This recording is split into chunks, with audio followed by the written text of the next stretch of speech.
Hello ମୋର ଗେଲା ଦିଅର ଆଉ ମୋର ବଡ଼ ବଡ଼ ବାଣ୍ଡୁଆ ଭଦ୍ରଲୋକମାନଙ୍କୁ ମୋର ବଡ଼ ମୁଣ୍ଡିଆ। ମୁଁ ରୋଜି ଆପଣଙ୍କ ବାଣ୍ଡକୁ ଏଉଠୁ ଟେଙ୍ଗେଇକି ମୁଣ୍ଡିଆ ମାରୁଛି। ମୋ ଭିଡ଼ିଓ ଯଦି ତମକୁ ଭଲ ଲାଗେ ତ ଆପଣ ବାଣ୍ଡର ପିଟି ସବସ୍କ୍ରାଇବ୍କୁ ଦବେଇ ଦିଅନ୍ତୁ। ଆସନ୍ତୁ ଡେରି ନକରି କାହାଣୀଟି ଷ୍ଟାର୍ଟ କରୁଛି। ଦର୍ଶକ ବନ୍ଧୁ, ମୋ ଶ୍ୱଶୁର ପୁରା ହିଷ୍ଟ୍ରିଆ ବେଧୁଆ ଥିଲେ। ସେ ମୋତେ କିପରି ଗେଇଲେ ଜବରଦସ୍ତି। ଆସନ୍ତୁ ଏହି କାହାଣୀରେ ଆପଣଙ୍କୁ ମୁଁ ପୁରା ବିସ୍ତାରିତ ଭାବେ ଜଣାଉଛି। ମୋର ବୟସ 36 ବର୍ଷ। ମୋର ଦୁଇଟି ଶିଶୁ ଅଛନ୍ତି। ଗୋଟାକ ନାଁ ରାହୁଲ, ଗୋଟାକ ନାଁ ଚିଣ୍ଟୁ। ମୋର ଦୁଇଟା ପୁଅ। ଆପଣମାନେ ଦେଖିଲେ ବି କହିବେନି ଯେ ମୋ ଦୁଇଟା ଛୁଆର ମା ବୋଲି। କାରଣ ମୁଁ ବଡ଼ିକୁ ଏମିତି ମେଣ୍ଟେନ୍ ରଖିଛି ଯେ ଆପଣମାନେ ଦେଖିଲେ ବି କହିବେ ସତେ ଯେପରି 20-22 ବର୍ଷର ଝିଅଟା ମେଣ୍ଟେନ୍ ହୋଇ ଅଛି। ମୋ ଫିଗର ପୁରା A1। ଅଣ୍ଟା ପତଳା, ଦୁଧ ପୁରା ଆଭରେଜ୍ 36 ସାଇଜ୍, ଗାଣ୍ଡି ଚଉଡ଼ା ଆଉ ଦେହ ପୁରା ଚିକ୍କଣ ଦେଖାଯାଉଥାଏ। ଶ୍ୱଶୁର ସବୁବେଳେ ମୋତେ ଲୋଭ କରନ୍ତି କାରଣ ତାଙ୍କର ମାଇପ ନଥାଇ ମରିଯାଇଥାଏ ତ ତାଙ୍କର ବାଣ୍ଡ ବେଶୀ ଉଠେ ମୁଁ ଜାଣିବାରେ। କାରଣ ସେ ସବୁବେଳେ ଲୁଙ୍ଗୁଡ଼ା ଟାଇପ୍ର ମୋତେ ଲାଗନ୍ତି। ମୋର ଡାଉଟ୍ ହୁଏ କି ଶ୍ୱଶୁର ବହୁତ ଲୁଙ୍ଗୁଡ଼ା ହୁଅନ୍ତି ବୋଲି। କାରଣ ମୁଁ ପ୍ରାୟ ଟାଇମ୍ ଲକ୍ଷ୍ୟ କରିଛି ମୋ ହଜବ୍ୟାଣ୍ଡ ମୁଁ ଯେବେ ବି ଆମେ ରୁମ୍ରେ ଗିଆ ଗି ହଉ ଶ୍ୱଶୁର ଆମର କାନ ଡେରି ଶୁଣୁଥିବେ ଚୋରଙ୍କ ପରି। ପାଟି ଶବ୍ଦ ଶୁଭାଯାଏ ତାଙ୍କର, ସତେ ଯେପରି ଆମ ରୁମ୍ ପାଖେ କିଏ ଯିବା ଆସିବା କରୁଛି। ତାପରେ ପ୍ରାୟତଃ ମୋ ସ୍ୱାମୀ ବାହାରେ ରୁହନ୍ତି, ମୁଁ ଘରେ ଏକୁଟିଆ ରୁହେ। ତ ଆମେ ସ୍ୱାମୀଙ୍କର ମୋର ମ୍ୟାକ୍ସିମମ୍ ଟାଇମ୍ ଆମେ ଭିଡ଼ିଓ କଲ୍ରେ ଆମେ ଗିଆ ଗି ପିକ୍ଚର ଦେଖାଦେଖି ହୋଇ ସେ ତାଙ୍କ ବାଣ୍ଡ ଦେଖାନ୍ତି, ହଲାନ୍ତି ଏବଂ ମୋ ବିଆ ତାଙ୍କୁ ଦେଖାଇ ଦୁଧ ଦେଖାଇ ମୋ ସ୍ୱାମୀଙ୍କୁ ଆମେ ବହୁତ ଟାଇମ୍ ହଲାହଲି ହଉ। କାରଣ ମୋର ବହୁତ ଗଲୁ ହୁଏ। ମୁଁ ଡେଲି ଗିଆ ଖାଇବାକୁ ମୋର ଇଚ୍ଛା ହୁଏ ସ୍ୱାମୀଙ୍କଠାରୁ। ଏମିତି ଆମେ ଦୂରରେ ରହୁ ବୋଲି ସ୍ୱାମୀ ରୁହନ୍ତି ବୋଲି ଆମର ମନସ୍କାମନା ଭଲସେ ପୂରଣ ହୋଇପାରେନି। ସେ ତାଙ୍କ ଦେହର ଭୋକ ଏମିତି ମେଣ୍ଟାନ୍ତି ଆଉ ମୁଁ ବିଆରେ ଆଙ୍ଗୁଠି ପୁରେଇ ବାଇଗଣ ପୁରେଇ ଏମିତି ମେଣ୍ଟେନ୍ କରେ।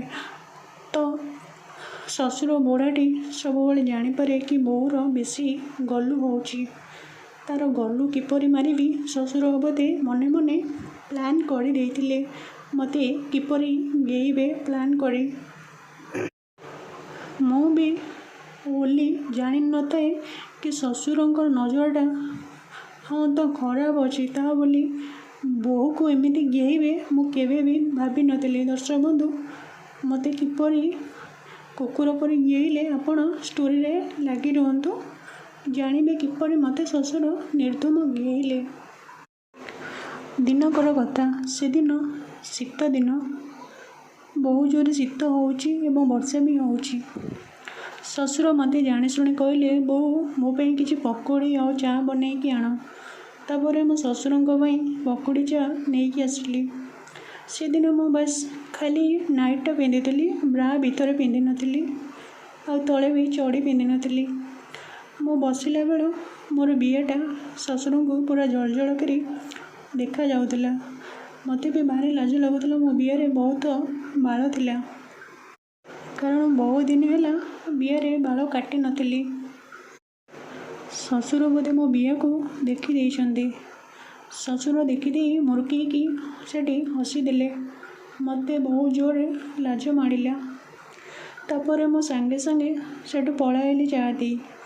ତା ପରଦିନ ସକାଳୁ ମୋ ମନରେ ଡାଉଟ୍ ରହିଲା କି ମୋତେ ଦେଖିଦେଲେ ଏମିତି ଅବସ୍ଥାରେ ତ ମୋତେ ଲାଜ ଯେହେତୁ ଲାଗିଲା ତ ମୁଁ ବାଥରୁମ୍ ଯାଇ ମୋ ବିଆରୁ ସବୁଯାକ ବାଳ ମୋ ବଡ଼ିରେ ଯେଉଁଠି ବି ବାଳ ଥିଲା ସବୁ କାଟିକି ସେଭିଂ କରିଦେଲି, ପୁରା ଚିକ୍କଣ କରିଦେଲି। ବାଥରୁମ୍ରେ ଏସବୁ କରିବା ସମୟରେ ଶ୍ୱଶୁର ମୋର ଦେଖିଦେଲେ। ଲୁଚିକି କଣରେ ସବୁ ଦୃଶ୍ୟ ମୋର ଦେଖୁଥାନ୍ତି। ଶ୍ୱଶୁର ତାଙ୍କ ବାଣ୍ଡ ମୁଠେଇ ବାରମ୍ବାର ସେଠି ଠିଆ ହୋଇ ହଲଉଥାନ୍ତି ମୋତେ ସାଉଣ୍ଡଟା ଶୁଭା ଯାଉଥାଏ କି କିଏ ଗୋଟେ ବାଣ୍ଡ ହଲଉଛି। ତାପରେ ସେଠୁ ମୁଁ ଗାଧେଇକି ଚିକଣ ହେଇ ବାଥରୁମ୍ରୁ ଆସିବା ପରେ ମୋର ଦୁଧରେ ଲୁଗା ଗୋଡ଼େଇ ଆସିଥାଏ। ତାପରେ ମୁଁ ମୋ ରୁମ୍କୁ ଯାଇ ମୋର ଡ୍ରେସ୍ ପଟା ସବୁ ବାହାର କରିଲି ଏବଂ ଗୋଟେ ଗୋଟେ କରି ଚଡ଼ି ବ୍ରା ସବୁ ପିନ୍ଧିବାକୁ ଲାଗିଲି। ତାପରେ ବୁଢ଼ା ଶ୍ୱଶୁର ସେ ରୁମ୍ରେ ଖଟ ତଳେ ଥିଲେ। ମୁଁ ଜାଣିନଥିଲି। ଶ୍ୱଶୁର ମୋର ସବୁ ସାମାନ ଲୁଚି ଲୁଚି କରି ଦେଖି ଦେଇଛନ୍ତି। ମୋର ବଡ଼ ଗାଣ୍ଡି, ବଡ଼ ଦୁଧ ଏବଂ ବିୟାକୁ ପୁରା ଦେଖି ଦେଇଛନ୍ତି। ତାଙ୍କର ବାଣ୍ଡ ପୁରା ଲାଳେଇ ଯାଇଥିବ, କାରଣ ମୁଁ ଖାଲି ଦେହରେ ମୋତେ ଦେଖିକି ସେ ଜମା ବି ସେଠି ସମ୍ଭାଳି ପାରିନଥିବେ। ତାପରେ ସେଦିନ ମୁଁ ଗଲା ପରେ ଶ୍ୱଶୁର କିଛି ସମୟ ପରେ ମୋ ରୁମ୍ରୁ ବାହାରିଲେ। ମୋତେ ଡାଉଟ୍ ହେଲା କି ମୋ ରୁମ୍ରେ ତୁମେ ଥିଲ, ମୁଁ ବଦଳିଲା ବେଳେ ମୁଁ ତ ତୁମକୁ ଦେଖିନି। ତାପରେ ଶ୍ୱଶୁର କହିଲେ କି ନାଇଁ ମୁଁ ତ ନଥିଲି। ଶ୍ୱଶୁର ବହୁତ ବାହାରିବାକୁ ଚେଷ୍ଟା କଲେ। ତାପରେ ଶ୍ୱଶୁର ଜମା ବି ମାନିଲେନି ମୁଁ ଯେତେ ବି ଚେଷ୍ଟା କଲି। ତ ତାପର ଦିନ ରାତିରେ ଶ୍ୱଶୁର କହିଲେ ମୋତେ ଟିକେ ତେଲ ମାଲିସ କରିଦିଅ, ଖଟକୁ ଡାକିଲେ। ତାପରେ ମୁଁ ତାଙ୍କ ଖଟକୁ ଗଲି। ତାଙ୍କ ଶ୍ୱଶୁର ସେଦିନ ବାସ୍ ଖଣ୍ଡିଏ ଲୁଙ୍ଗି ପିନ୍ଧିଥିଲେ ଆଉ ଖାଲି ଦେହରେ ଥିଲେ। ଶ୍ୱଶୁର ମୋର ଦେଖିବାକୁ ଯବାନ ଟୋକା ପରି ସୁସ୍ଥ ଅଛନ୍ତି। ତାପରେ ଶ୍ୱଶୁରଙ୍କ ଗୋଡ଼ରୁ ମୁଁ ତେଲ ଲଗେଇ ଲଗେଇ ତାଙ୍କ ଜଙ୍ଘ ପର୍ଯ୍ୟନ୍ତ ଗଲି। ଶ୍ୱଶୁର ପୁରା ମୁଡ଼ରେ ଥିଲେ। ଶ୍ୱଶୁର ଖାଲି ଗିଆ ଗି ହେଲା ଭଳିଆ ମୁହଁଟାକୁ ଉପରକୁ କରୁଛନ୍ତି। ଜିଭରେ ଓଠରେ ବୁଲେଇବାକୁ ଲାଗୁଛନ୍ତି ନିଜକୁ ନିଜ। ମୁଁ ଜାଣିପାରିଲି କି ଶ୍ୱଶୁରଙ୍କ ବାଣ୍ଡ ପୁରା ଟେଙ୍ଗେଇ ଯିବଣି। ତାଙ୍କ ଲୁଙ୍ଗିରେ ଦେଖିଲା ବେଳୁ କଳା କଳା ବଡ଼ ବାଣ୍ଡଟା ଖାଲି ଉଠୁଛି ପଡ଼ୁଛି। ତ ମୁଁ ତା ବାଣ୍ଡ ଦେଖି ପୁରା ଲାଜେଇ ଗଲି। ତାପରେ ମୋର ବି ବହୁତ ଇଚ୍ଛା ଥାଏ। ତାପରେ ମୁଁ କହିଲି ହଉ ଟିକେ ଶୋଇପଡ଼, ମୁଁ ତୁମ ଦେହରେ ତେଲ ମାଲିସ କରିଦେବି ଶ୍ୱଶୁରଜୀ। ତାପରେ ଶ୍ୱଶୁର କହିଲେ ଛାତିରେ ଟିକେ ତେଲ ମାରିଦେ। ତାପରେ ତାଙ୍କ ଛାତିରେ ମୁଁ ତେଲ ମାରିଲା ବେଳୁ ତାଙ୍କ ଛାତିରୁ ମୋ ହାତଟା ଖସି ପଡ଼ିଗଲା। ତାପରେ ଶ୍ୱଶୁରଙ୍କ ଉପରେ ମୁଁ କୁଣ୍ଡେଇଲା ପରେ ପଡ଼ିଗଲି। ତାପରେ ଶ୍ୱଶୁର ମୋତେ ଜାବୁଡ଼ି ଧରି ଖଟରେ ଛାଡ଼ିଲେନି। ମୁଁ କହିଲି କ'ଣ କରୁଛ? ସେ କିଛି ନ ଶୁଣି ମୋତେ କୁଣ୍ଡେଇକି ମାଡ଼ି ବସି ମୋତେ ତଳେ ପକାଇ ସେ ମୋ ଉପରେ ବସି ପୁରା ଉର୍ଦ୍ଧ୍ୱ ଲଙ୍ଗଳା ହୋଇଗଲେ। ତାଙ୍କ ଲଙ୍ଗଳା ରୂପ ଦେଖି ମୁଁ ପୁରା ଡରିଗଲି। ଦର୍ଶକ ବନ୍ଧୁ, ବାଣ୍ଡ ପୁରା କଳା ବାଣ୍ଡ ଥିଲା। ପୁରା ଓଷ୍ଟେଜି ଲୋକଙ୍କ ପରି ବଡ଼ ବାଣ୍ଡଟେ ଥିଲା। ମୁଁ ତ ଡରିଗଲି। ମୁଁ କହିଲି ଆଜି ମୋ ବିଆରୁ ପାଣି ମାରିଦେବେ ଆଉ ରକ୍ତ କରିଦେବେ। ଏତେ ବଡ଼ ବାଣ୍ଡ ହୋଇଛି। ମୁଁ ପୁରା ତାଙ୍କ ବାଣ୍ଡ ଦେଖି ଡରିଗଲି। ତାପରେ ଶ୍ୱଶୁର କିଛି ନ ଶୁଣି ପୁରା କୁକୁର ପରିକା ମୋ ଦୁଧ ବ୍ଲାଉଜ ଦାନ୍ତରେ ଛିଣ୍ଡେଇ ଫୋପାଡ଼ି ଦେଲେ। ମୋ ଦୁଧକୁ ଚାକୁ ଚାକୁ କରି ଚାଟିବାକୁ ଲାଗିଲେ। ମୋ ଦୁଧର ଗଣ୍ଡିକୁ କାମୁଡ଼ି ଦେଲେ। ମୁଁ ଖାଲି ହେଉଥାଏ। ତାପରେ ଶ୍ୱଶୁର ଦୁଧ ଦିଟାକୁ ଚିପିକି ଗୋଟେ ହାତରେ ମୁହଁ ଲଗାଉଥାନ୍ତି। ବାରମ୍ବାର ମୋ ଦୁଧକୁ ଚାଟିଲେ। ତାପରେ ଚାଟିବା ହେତୁ ମୋର ବି ମୁଡ଼ ହେଇଗଲା। ମୁଁ ବି ଆଉ ସମ୍ଭାଳି ପାରିଲିନି। ତାପରେ ମୁଁ କହିଲି ଶ୍ୱଶୁର ତୁମେ ମୋ ବିଆ ଟିକେ ଚାଟି ଦିଅ ନା।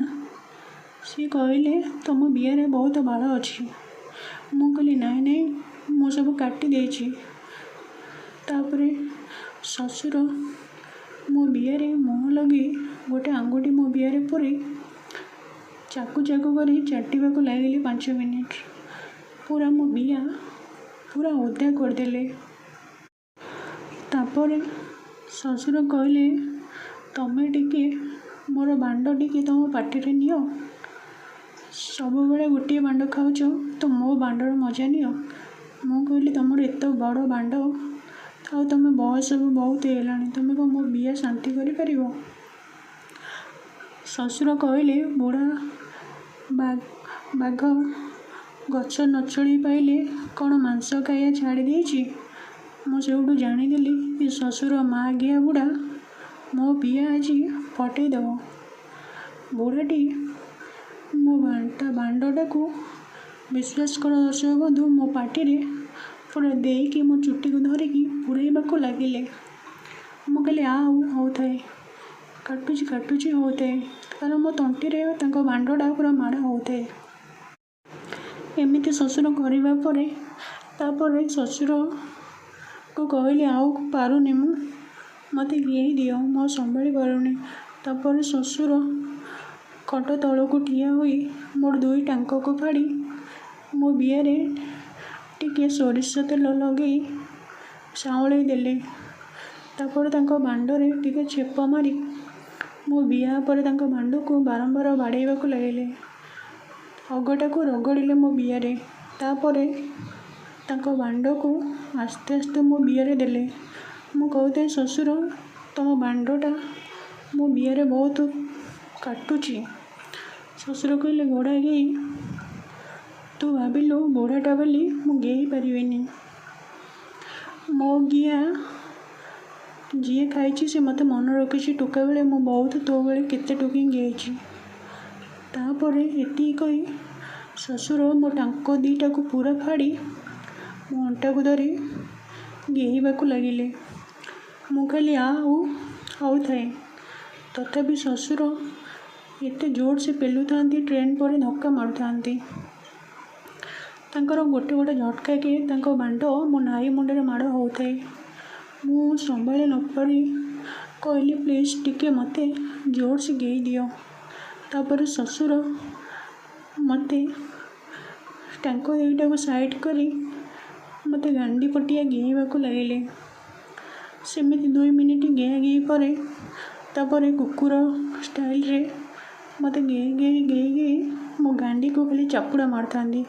ଶ୍ୱଶୁର ଖାଲି ଉଆ ହୋଇ ମୋତେ ଗେଇଲେ। ତାପରେ ଶ୍ୱଶୁର ମୋ 2 ବଣ୍ଡା ଦୁଧରେ ତାଙ୍କ ବାଣ୍ଡ ରଖି ପୂରେଇକି କଚ୍ କଲେ। ତାପରେ କିଛି ସମୟ ପରେ ଶ୍ୱଶୁର ଖଟ ଉପରେ ମୋ ମୁଣ୍ଡଟାକୁ ତଳକୁ କରି ସେ ଠିଆ ହୋଇ ମୋ ପାଟିରେ ବାଣ୍ଡଟାକୁ ଦେଇ ଗେଇବାକୁ ଲାଗିଲେ। ମୋ ମୁଣ୍ଡକୁ ଚୁଟିକୁ ଧରି ସେ ଖାଲି ବାଣ୍ଡଟାକୁ ବାରମ୍ବାର ପୂରେଇଲେ। ତାପରେ ପଚ୍ କରି ତାଙ୍କ ବୀଜଟା ମୋ ମୁହଁରେ ପକେଇ ଦୁଧରେ ପକେଇ ଚିପିବାକୁ ଲାଗିଲେ। ଦର୍ଶକ ବନ୍ଧୁ ଭିଡ଼ିଓଟି ଆଜିଠୁ ଏତେ ସରୁଛି। ଯଦି ତୁମକୁ ଭିଡ଼ିଓଟି ଭଲ ଲାଗୁଥିବ ତ ଲାଇକ୍ ସବସ୍କ୍ରାଇବ୍ କରିବେ। ଆଉ ଭଲ ଭିଡ଼ିଓ